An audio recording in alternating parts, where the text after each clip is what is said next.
Hey everyone, welcome to another hunt video. Today we're going to be fighting Kushala Daora, so let's get on with it. And here he is, Kushala Daora. So, as you can see, Kushala Daora is a very metallic dragon. Now, the first thing you might notice is it uses wind attacks. Now, if any of you guys have fought him in World, know how annoying the wind is. It is one of the most annoying things about him. So, first of all, just like every other Elder Dragon, if you're wanting to nullify his wind, first of all, you can use poison, you can knock him over, but the best way is to break his horns. So as you can see, he's very flyy. He flies a lot.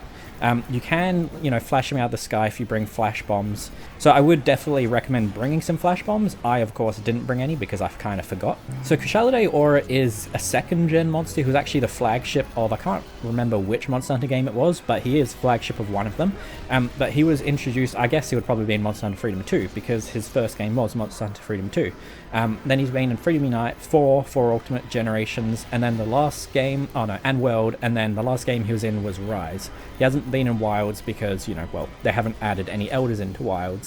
So he is a relatively common Elder Dragon. He is in most of the games. I would personally say his most annoying iteration was in World, to be honest with you, because the insane amount of tornadoes he did just constantly.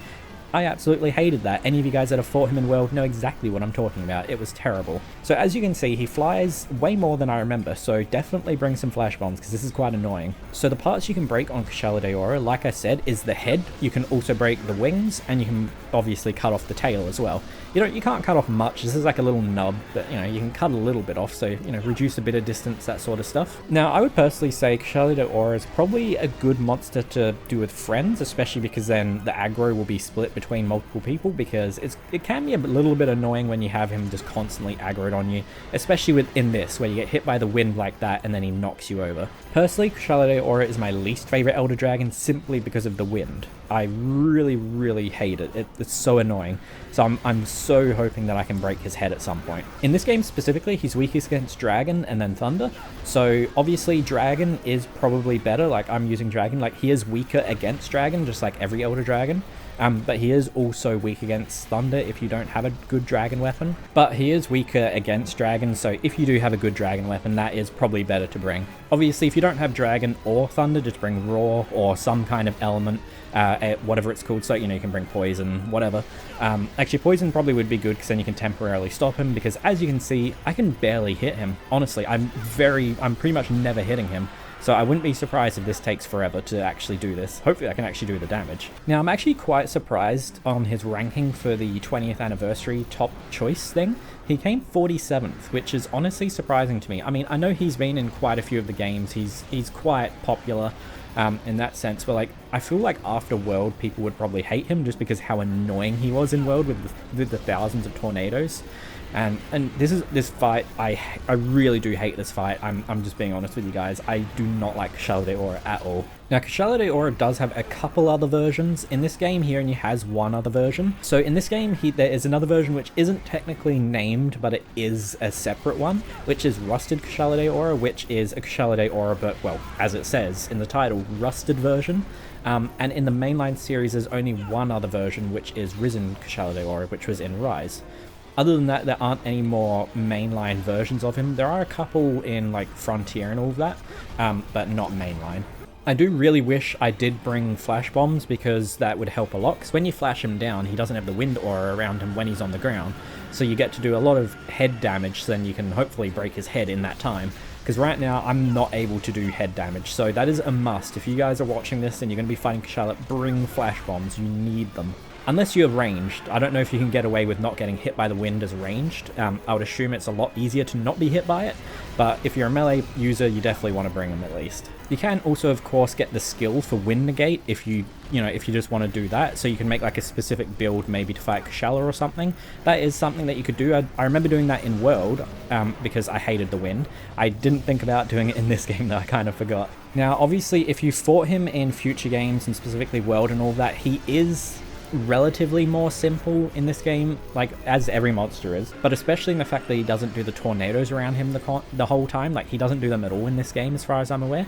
He only does that wind tunnel. That's like the most wind type attack he does, and then of course he has the wind aura, which is very annoying, but he at least doesn't do tornadoes over the whole entire area like he does in future games. And just like every other Elder Dragon, you can just repel him. You don't have to fully hunt him in one quest. So the conditions for that is doing, I believe it's at least 30% of the monster's health in the one quest, and then it can just be repelled. And then next time you fight it, you can fight it again, and it will have a lower health version. So then hopefully you can do it that try.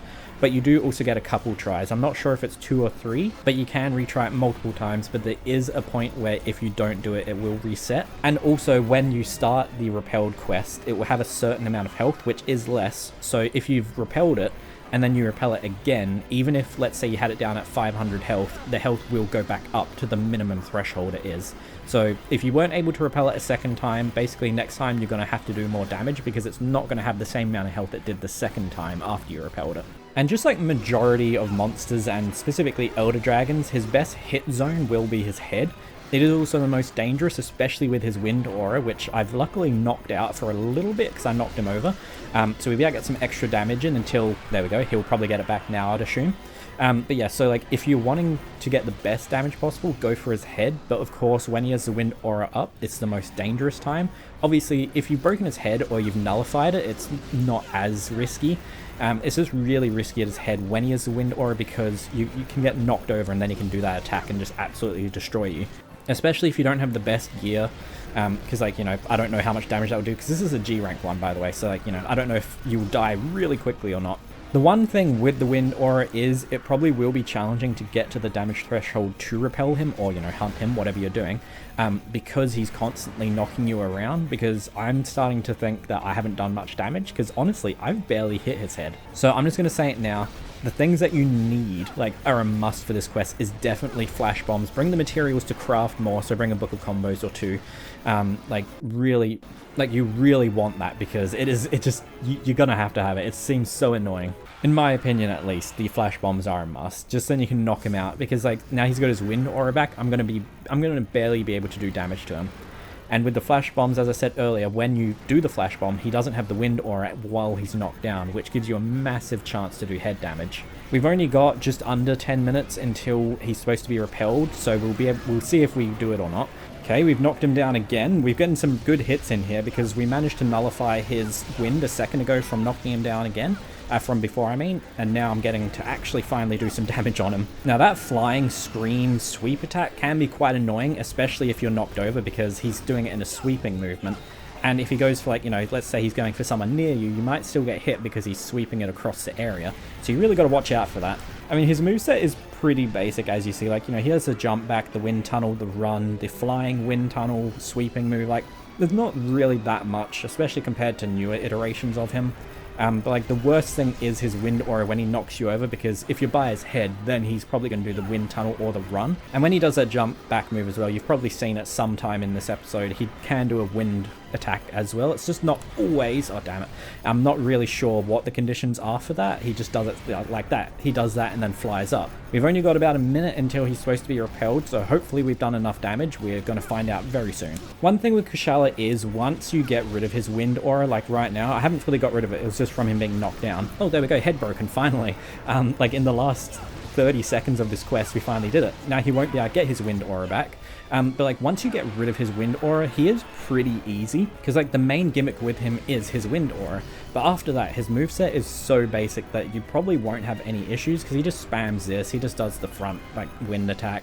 He flies a little bit, especially if you flash bombs, you know, after you've got rid of his wind thing, and then you can do that. Like, you're not going to have any issues. I really don't think you would. He's a lot easier than other Elder Dragons once you get rid of his wind aura. But with his wind aura, he is the worst one, in my opinion at least. I really hate the wind aura. And there we go, he fled. So I did actually do enough damage. I'm kind of surprised, to be fair. I didn't think I would have actually done enough damage, but there we go. And there we go, guys. That's going to be the end of this episode. So I hope you guys enjoyed, and if you did, don't forget to like and subscribe. And if you'd like to join the channel as a member, you can. I'll show up on screen now the members we have. Thank you all very much.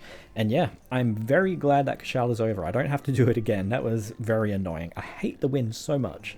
So yeah, I'll see you guys in the next episode. See you then. Bye.